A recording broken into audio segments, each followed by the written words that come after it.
Alors je vais commencer par un petit propos pour expliquer pourquoi je vais prendre la voix de Jean Guillard aujourd'hui. Pourquoi je vais me faire la voix de Jean Guillard aujourd'hui. En fait, le 23 novembre 2017, des membres des équipes Troca, Eralo, LIR, Françoise Quérol aussi, des presses universitaires de Nouvelle-Calédonie, l'historien Adrian Meckel, s'étaient réunis pour discuter de la création de ce colloque consacré à la personnalité tout à fait étonnante du pasteur et ethnologue Maurice Lénart. J'avais alors proposé qu'y participe le professeur Jean Guillard, en lui demandant peut-être éventuellement une conférence inaugurale la veille de la première journée de présentation. Certains liens personnels, ma grand-mère Renée Lagarde était une très grande amie de sa femme Joséphine, m'avaient permis de rencontrer Jean Guillard à Nouméa lorsque j'étais jeune étudiant. J'étais alors en vacances à Nouméa, c'était au millénaire dernier, je précise. Je garde de cette première rencontre un souvenir un peu particulier, puisqu'il avait devant moi dézingué l'ensemble des auteurs que j'avais lus ou était alors en train de lire pieusement. Plus tard, à l'occasion d'une recherche sur la vie et l'œuvre d'un colon français d'Espiritu Santo, monsieur Jean My, j'avais renoué contact avec le professeur, car je savais, d'après les mémoires non publiées justement de ce planteur hébriday, que Jean Guillard avait résidé chez lui à Sarami au milieu des années 50. C'est d'ailleurs chez Jean My que Jean Guillard fit la connaissance de celui qui allait lui servir de guide dans sa traversée à pied de Santo, un Kanak de Wailou, Siorem Carré-Poindy, le père de Kiki Carré, pour ceux qui connaissent.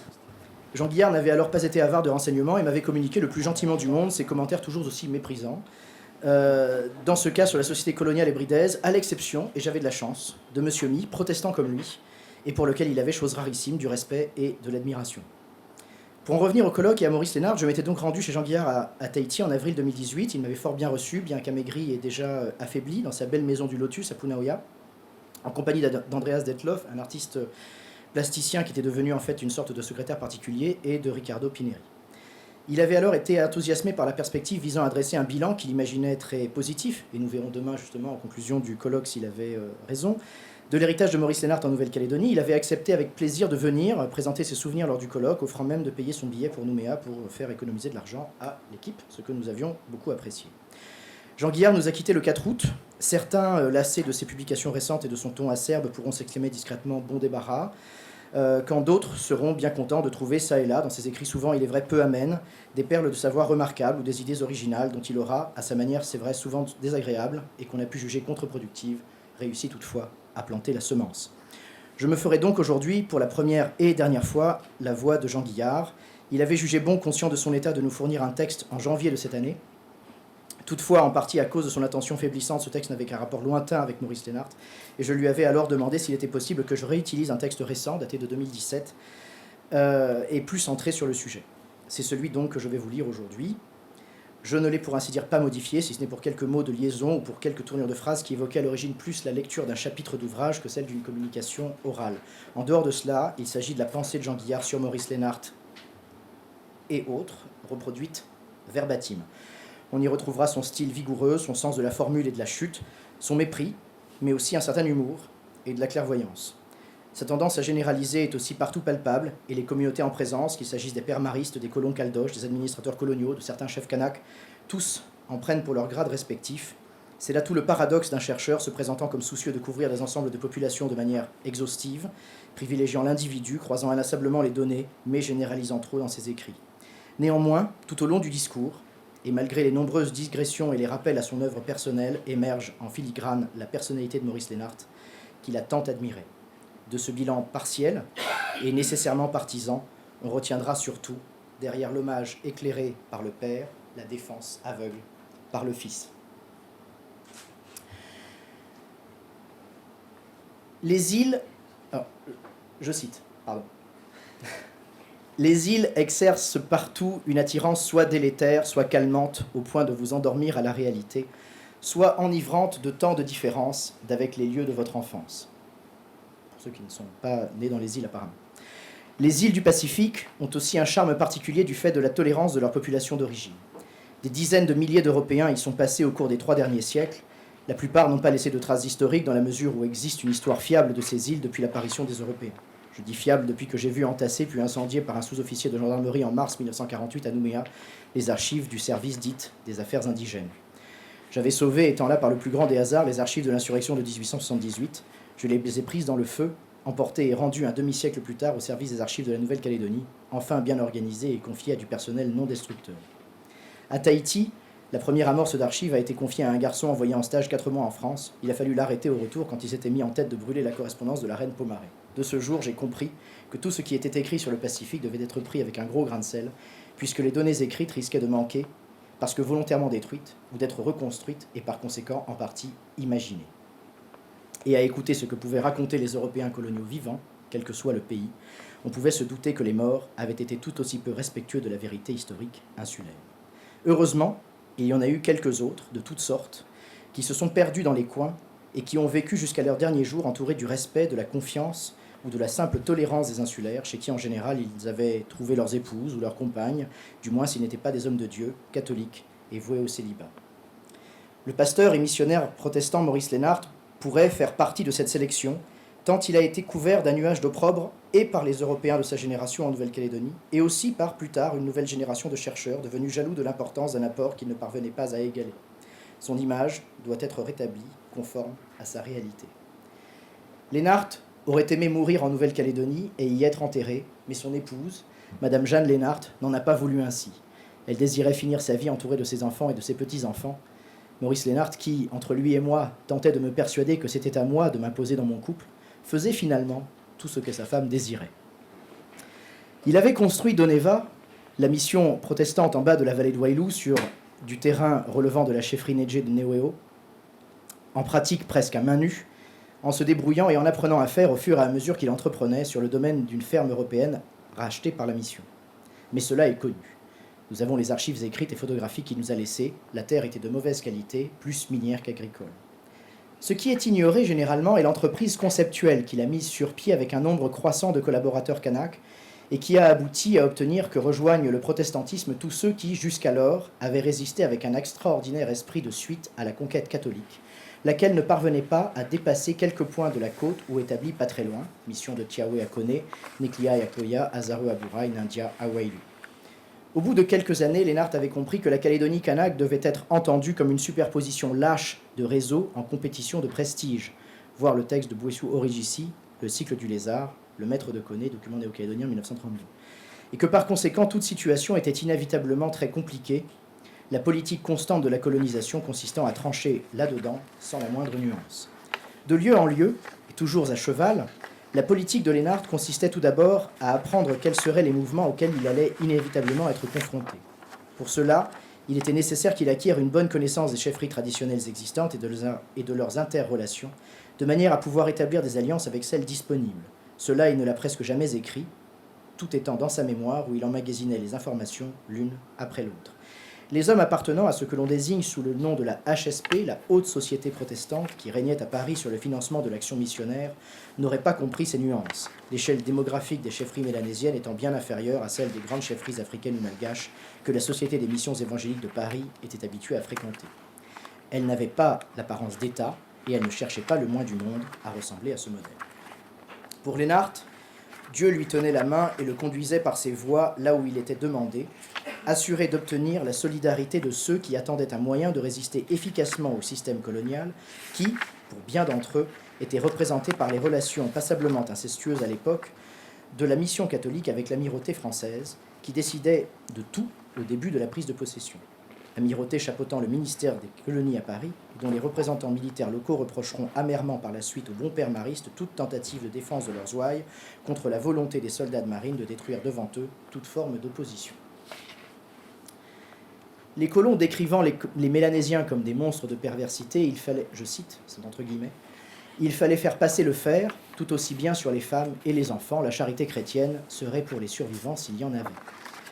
La vision des bons pères impuissants, parfois même arrêtés et traînés devant des juridictions militaires pourtant juridiquement incompétentes en ce qui concernait les ministres du culte, à 20 000 km de la métropole on n'en faisait qu'à sa tête, une bonne partie du pays kanak attendait une autre solution.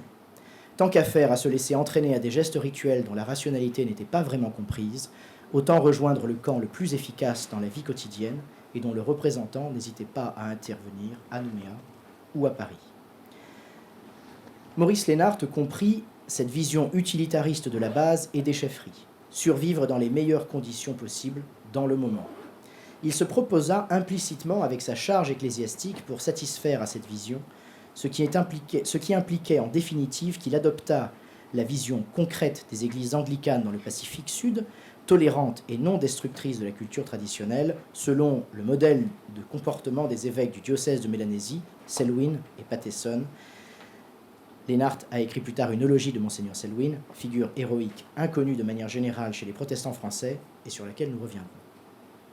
La méthode suivie par Lénart était, contrairement à la manière des presbytériens d'origine écossaise au Vanuatu, dénuée de toute intention provocatrice, pas d'intervention brutale et publique contre les manifestations imaginées du paganisme, mais faite de conversations tranquilles et de respect des silences de l'autre. C'est d'ailleurs ce qu'il m'a enseigné.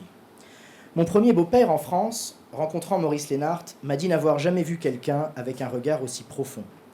Lénart avait été doué par la nature d'un magnétisme personnel évident.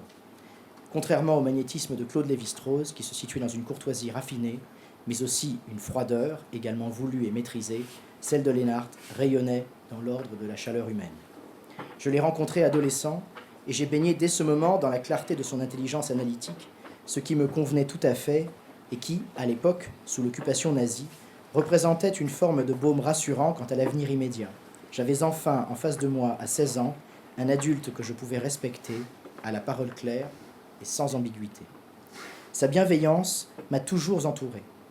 J'ai respecté les consignes qu'il m'a laissées avant de mourir par rapport à diverses affaires Kanak et j'ai réussi presque dans tous les cas à mettre en œuvre la solution qu'il suggérait. Il m'avait expliqué que j'étais un homme nouveau et que par conséquent j'avais droit à exprimer des choses qu'il n'avait jamais voulu dire pour ne pas avoir l'apparence de se désolidariser de ceux qui l'avaient toujours soutenu. Mais j'étais un homme nouveau parce qu'il l'avait voulu, contre vents et marées. Georges Condominas avait monté une opération intellectuellement pas très honnête pour se mettre à ma place, en voulant s'imposer à Lénart, qui n'en a tenu aucun compte. Et cela, je ne l'ai jamais oublié. Condo avait mal analysé la situation et les rapports de forces impliqués. Il fera la même erreur plus tard en se présentant au Collège de France où il échouera, Claude Lévi-Strauss, ayant enfin compris son manque fondamental de loyauté. Les événements ayant avancé dans les contradictions que Lénart représentait malgré tout, quoique aussi dans le sens qu'il désirait, tout doit être mis sur la table et de nouveau considéré et analysé dans sa globalité et dans le détail. Les nuances enfin connues et pas ignorées, parce que cela n'arrange pas certains. Il n'est rien de plus compliqué qu'une société océanienne insulaire. On le savait depuis longtemps à cause de Samoa et des tentatives coûteuses et parfois ridicules de manipulation de la part des Blancs, mais cela est valable partout dans les îles. Sur le fondement de 50 habitants, ils nous mettent sur pied une société complexe. L'Union calédonienne a régné politiquement sur la Nouvelle-Calédonie pendant 15 ans du fait de l'alliance entre les petits colons et les Kanaks, alliance dont il avait rêvé et que ses deux anciens étudiants, Maurice Lenormand et Jean Guillard, ont mise en place. Ce fut une alliance de circonstances entre intérêts et réalités contradictoires et qui n'avait objectivement aucune capacité de durer. Les petits colons, souvent les voisins physiquement les plus proches des Kanaks, étaient voués à disparaître devant la remontée démographique kanak des années 60. La vieille génération cherchant à vendre difficilement ses implantations pour s'installer à Nouméa, et la plus jeune recherchant des situations stables dans le secteur tertiaire ou la fonction publique à Nouméa aussi, entrant alors en compétition avec les Kanaks des îles Loyalty, rêvant de coloniser les capitales du territoire et s'y mettant avec ardeur et pas mal d'efficacité. Ces Européens ont du coup changé de camp politique, imaginant à tort pour une grande part Nouméa comme la dernière étape avant l'exil en Australie. J'ai eu alors l'occasion d'intervenir auprès du gouvernement de Canberra pour qu'il ouvre un quota discret d'immigration au bénéfice des Caldoches, afin qu'ils ne se sentent pas le dos au mur à Nouméa. Mes correspondants au ministère australien des Affaires étrangères m'ont dit par la suite que l'initiative avait fort bien fonctionné par le bouche à oreille que j'avais recommandé, de façon à fuir toute publicité, nul responsable ne devant en traiter officiellement, qu'elle leur avait coûté très peu d'argent et qu'ils en étaient très satisfaits. Ils avaient envoyé un ambassadeur venu me voir confidentiellement à Paris en m'exposant qu'il ne savait pas quoi faire pour se rendre utile par rapport à la situation conflictuelle en Nouvelle-Calédonie. Et est-ce que j'avais une idée à leur proposer? Justement, j'en avais une, réfléchissant constamment dans ce sens-là, c'est-à-dire être utile, sans casse. Cette initiative avait été en quelque sorte la concrétisation de la mort politique de l'Union calédonienne telle qu'envisagée au départ, celle-ci perdant l'essentiel de sa composante européenne à l'apparition de Jean-Marie Tjibaou et de Lom Achoro sur la scène politique calédonienne. L'utopie sociale de Maurice Lénart n'avait duré qu'un temps, par le fait de la mauvaise foi de la deuxième génération européenne qui avait cherché à réorganiser le pouvoir à l'intérieur de l'UC à son profit exclusif. Ce faisant, ils avaient créé eux-mêmes le contrepoids, une génération kanak qui ne souhaitait plus qu'on cherchât encore à la dominer. On aurait pu s'y attendre. De bonnes relations entre voisins kanak et blancs étaient bien à tort proclamées partout par ces derniers. Les tromperies relatées par les Kanaks se retrouvaient parfois dans les archives ou dans le texte d'un auteur plus objectif, Voir à ce sujet les mémoires du chef du service topographique, l'Alsacien Nicolas Ratzel, anti-kanak virulent le plus souvent, mais qui décortique avec férocité les mauvais coups des colons dans les coins de brousse. Ce colon d'un influent de la Bastille Pinger qui vendait au kanak du faux vin confectionné avec de l'alcool à brûler, une décoction d'écorce de racines de palétuvier à laquelle il ajoutait du piment. Un autre à Canala a économisé son piment, mais son faux vin a été responsable en 1945 de la mort de 2 soldats noirs américains à Canala. L'armée américaine ne déposa pas plainte, ce n'étaient que des noirs, membres de bataillons de travailleurs. Ils ne comptaient pas. Exactement le genre de situation que Lennart aurait voulu éviter. Ce dernier imaginait des vocations plus chrétiennes pour les uns et les autres, à condition que l'on abandonnât l'alcool, qui était aussi la condamnation de tant d'Européens. Dans les couples blancs, c'était à la femme de tout faire, le mari allait à cheval de la maison au bar du village blanc pour blaguer avec les copains, exactement le locker talk du président Trump, et prendre des nouvelles à coups de whisky. Il ne travaillait vraiment qu'au jour de rassemblement du bétail, où se manifestait tout un folklore de cow-boys qui était leur seule forme d'expression culturelle. Maurice Lennart avait de la sympathie pour ces manifestations, qu'il considérait comme originales et authentiques à leur manière. Il cherchait à trouver quelque chose à approuver chez les Blancs, pour changer de ses combats contre eux, pour en protéger les Kanaks. Il fallait bien qu'il bataille, et il en était à juste titre fier. « J'ai toujours combattu », me disait-il. Combat contre l'administration coloniale, contre les gendarmes abusifs, contre les colons esclavagistes, contre la mission catholique généralement hostile, qui ne comprenait pas comment ils pouvaient s'adjuger ainsi des régions entières. Il n'y avait personne d'autre pour agir ainsi, en dehors du père Rouel, à Yingen. Les bons pères, d'une certaine façon terrorisés par les procès qu'on leur avait faits, se claquemuraient prudemment dans leur station missionnaire. Par contre-coup, ils s'en prenaient à Lennart, dont la politique intellectuellement raffinée n'était pas comprise par eux, et qu'ils prenaient pour le diable en personne. Alphonse Rouel était un Auvergnat, fin, têtu, féru de vraie justice, et d'une certaine façon libéral par rapport à ses ouailles kanaks, qu'il a toujours défendu contre les abus de pouvoir des institutions coloniales, comme les réquisitions abusives, ou des colons, comme le vol de terre. Comme Maurice Lennart et par le même type de raisonnement objectif, il avait compris que ces abus théoriquement interdits, y compris par le droit colonial officiel écrit, devaient être poursuivis comme tels pour en obtenir l'annulation. À défaut d'hommes des lois ayant ce courage, il n'en existait aucun à Nouméa après l'insurrection de 1917, il fallait qu'il s'en occupe, et à cet effet se lance dans une forme de comportement théâtral qui puisse intimider les gendarmes et les colons. Il fallait la voix profonde du père Rouel et sa détermination sans faille pour la correction de l'injustice, pour y réussir. Envoyé à Yingen où il n'y avait rien, et où il s'est donné le mal d'apprendre la langue, le Huay, il a tout créé, école, bâtiment de la mission, église, petit poste missionnaire, finançant le tout par une activité commerciale relevant bien plutôt d'une vision coopérative classique, puisqu'il vendait les marchandises à un prix bien plus bas que les colons blancs malhonnêtes, tous commerçants pratiquant la culbute, c'est-à-dire 100% de bénéfices, tous furieux contre lui, et, péché abominable, achetaient le café aux producteurs insulaires plus cher que les colons européens du coin, ce qui faisait qu'ils concentraient chaque année la plus grande partie de la récolte kanak. Aucun autre missionnaire sur la Grande Terre n'a osé aller aussi loin que lui dans sa révolte et contre les vols des terres kanak, qui créaient par moments des situations de famine qu'il a dénoncées, et contre les abus insupportables du travail forcé, qui n'étaient plus légalement justifiés dès lors qu'il se plaçait en dehors des limites géographiques de la commune de résidence. Mais l'administration fermait les yeux, comme partout dans les colonies. Seul Rouel et le père Luneau à Canala, qui avait eu affaire à Maurice Lennart directement, tenaient un discours objectif par rapport à ce dernier, et Monseigneur Fraisse à Nouméa bien sûr, par obligation d'une fonction qui comportait en quelque sorte l'irénisme obligatoire dans l'expression publique. Je me suis permis en quelque sorte de ne pas prendre parti publiquement dans ces conflits d'un autre âge, qui avaient eu à l'époque leur raison objective et avaient été virulents, et je me suis fait quelques bons amis parmi les bons pères maristes, en Nouvelle-Calédonie et au Vanuatu, y compris le seul personnage de l'ordre mariste aventuré dans la résistance, condamné par les Allemands, déporté et revenu vivant, Monseigneur Père Martin, que je respectais infiniment pour cela. J'ai appris plus tard d'une observation du père Patrick Aureilly que Monseigneur Martin était contesté par une partie de ses pairs, ils avaient été vichistes pendant la guerre.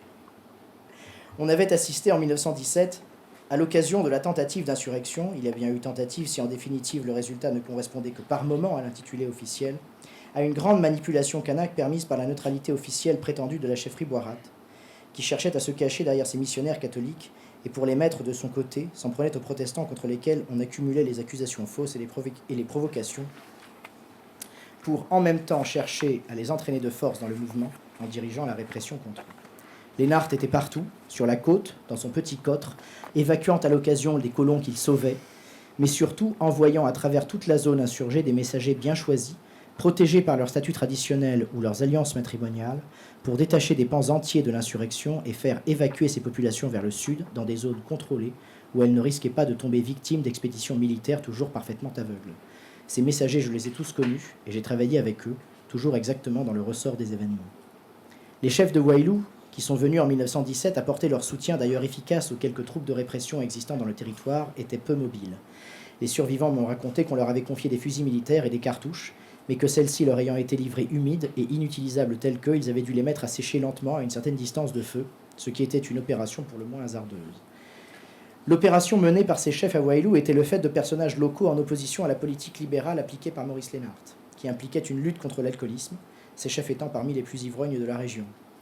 Ils voulaient profiter de la position difficile de Maurice Lénart pendant la guerre, qui ne s'opposait en aucune façon au recrutement de tirailleurs kanaks pour le front, mais trouvaient que l'interprétation par l'administration locale de la notion de volontariat était si extensive qu'elle pouvait aboutir à des problèmes difficiles. C'est ce qui est bien survenu de l'autre côté de l'île, à Koné, puis à Touo et Yingen. Rouel, nouveau venu, pensait et disait la même chose. Les gendarmes réquisitionnaient les jeunes gens et les baptisaient sur le papier volontaires, ce qui, bien sûr, n'a pas plu aux familles. Maurice Lénart, en même temps que mon beau-père, Jules Calimbre, les deux ne s'étant pas concertés, sont allés parallèlement voir le gouverneur Repiquet pour lui dire qu'ils avaient eu la preuve par des moyens différents de la préparation d'une insurrection.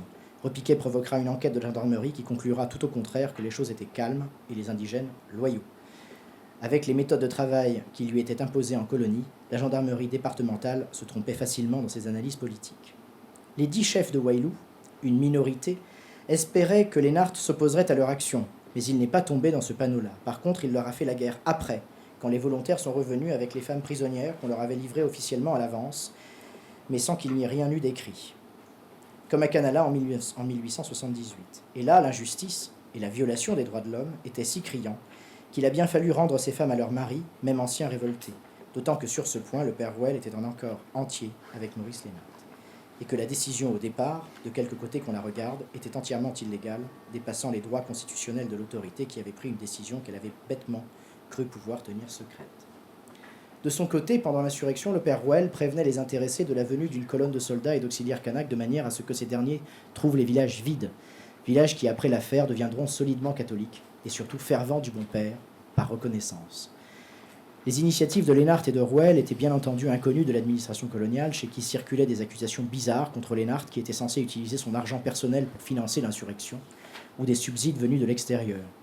Il n'avait pas de fortune personnelle et l'administration le savait, et il n'a jamais reçu de financement extérieur à la France en ces jours-là. Les moyens matériels de transfert financier n'existaient pas et les églises protestantes américaines ne se manifestaient pas encore internationalement de cette manière-là dans la région. Une des préoccupations de Lénart en 1917 était de remonter les filières pour trouver et mettre en évidence les véritables responsables, de manière à protéger ces chefs protestants des accusations lancées constamment contre eux par l'intermédiaire des colons blancs, qui demandaient aussi l'expulsion de Lénart en tant que Boche. Il descendait de Suédois, probablement de la guerre de 30 ans, qui armait une des armées internationales qui, à ce moment-là, dévastait les campagnes allemandes catholiques, mais n'agissait jamais en tant que Landsknecht. Je ne sais pas s'il imagine à ce moment-là que c'est l'origine de Lénart, pour leur propre compte. Mais en revanche, ont pu laisser des individus perdus dans les coins, comme l'ont toujours fait toutes les armées du monde. Maurice Lénart, qui était un parent éloigné de ma mère, avait conquis un domaine, intellectuel cette fois, qu'on ne lui aurait pas attribué d'emblée. Ce domaine était la connaissance des sociétés et des cultures océaniennes, qui à l'époque étaient assaillies de toutes parts du côté anglo-saxon, en Australie et en Mélanésie, peu en Polynésie, excepté par les Américains, du Bernice Pauahi Bishop Museum d'Honolulu. Ces derniers travaillaient à partir d'un questionnaire détaillé censé couvrir la société polynésienne typique, mais qui comportait aussi toutes les idées a priori que l'on pouvait avoir sur la dite société, de sorte que leurs ouvrages par moments pouvaient ne pas valoir grand-chose. J'avais été frappé en tant qu'étudiant à quel point il était impossible de comprendre comment tournait une société insulaire à partir de toutes ces informations non connectées les unes aux autres. Les Britanniques et les Australiens, en Australie et en Mélanésie, mettait au point un modèle de travail de terrain prolongé, aboutissant à une monographie construite à partir des matériaux eux-mêmes, ce qui était un progrès marquant, et des chefs-d'œuvre tels que les écrits de Bronislaw Malinowski sur les îles Trobriand, à la pointe orientale de la Nouvelle-Guinée, et ceux de Raymond Firth sur l'île de langue polynésienne de Tikopia dans le groupe des îles Santa Cruz, le plus à l'est des îles Salomon, ont été publiés selon cette méthode. Les Néo-Zélandais avaient mis sur pied une forme d'ethnologie coloniale où ils se sont beaucoup trompés. On aboutissait à ce que des spécialistes, entre guillemets, blancs en arrivent, par une forme d'orgueil colonial et de naïveté, à expliquer aux Maoris comment leur société fonctionnait. Ces spécialistes se sont fait beaucoup d'illusions et ont fini par faire détester par les Maoris l'idée d'une science blanche fondée sur une fausse idée d'eux-mêmes. Les archéologues blancs fouillant sans établir de lien avec les descendants des propriétaires Maoris des emplacements fouillés et sans demander la moindre autorisation ni faire attention de respecter les interdits touchant à ce qui relève de la mort et du sang versé, n'ont fait qu'ajouter à cette détestation. Maurice Lénart n'a pas eu communication de tous ses travaux et de toutes ses expériences pendant qu'il était missionnaire à Doneva. Il a dû, une fois de plus, se débrouiller tout seul. Il en a tiré un concept de l'enquête objective à partir des contradictions qui apparaissaient dans la société kanak, dans la situation qui lui était faite par le système colonial. Lénart a imaginé des instruments de travail qui étaient par eux-mêmes des avancées considérables. Un questionnaire dans la langue vernaculaire, calculé pour obtenir des réponses dans la même langue, ou dans une autre éventuellement, et construit exclusivement à partir de concepts mélanésiens. Personne n'avait imaginé pareille entreprise.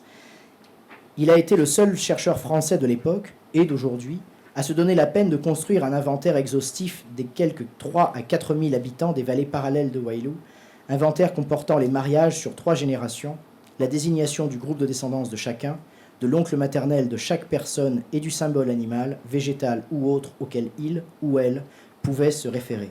Aucun auteur anglo-saxon n'avait imaginé d'en faire autant.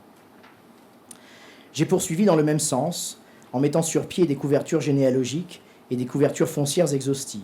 Je suis toujours le seul, en dehors de Frédéric Torrente, aux îles de l'archipel Dangereux, note du lecteur, il s'agit des Tuamotu, que j'ai publié avec enthousiasme, enfin quelqu'un qui savait travailler. Les étudiants que j'ai tenté de former ne s'y sont guère mis, le travail répétitif et monotone nécessaire ne les attirant que peu, ce qui est la mauvaise influence des séminaires parisiens en compétition de prestige, où les auteurs désapprennent trop souvent à travailler efficacement, voulant des résultats à interpréter trop vite et trop tôt. Mon expérience est qu'il faut parfois attendre 30 ans pour obtenir la bonne réponse à une question, parfois simplement mal formulée au départ. De même que travailler avec la même personne sur le même texte vernaculaire à 10 ans de distance aboutit à obtenir 2 textes entièrement différents dans la présentation, chacun apportant une information pas exactement la même, mais tout aussi riche si l'on sait écouter. Maurice Lénart nous a apporté une grande quantité de textes vernaculaires écrits par toutes sortes de gens, hommes et femmes.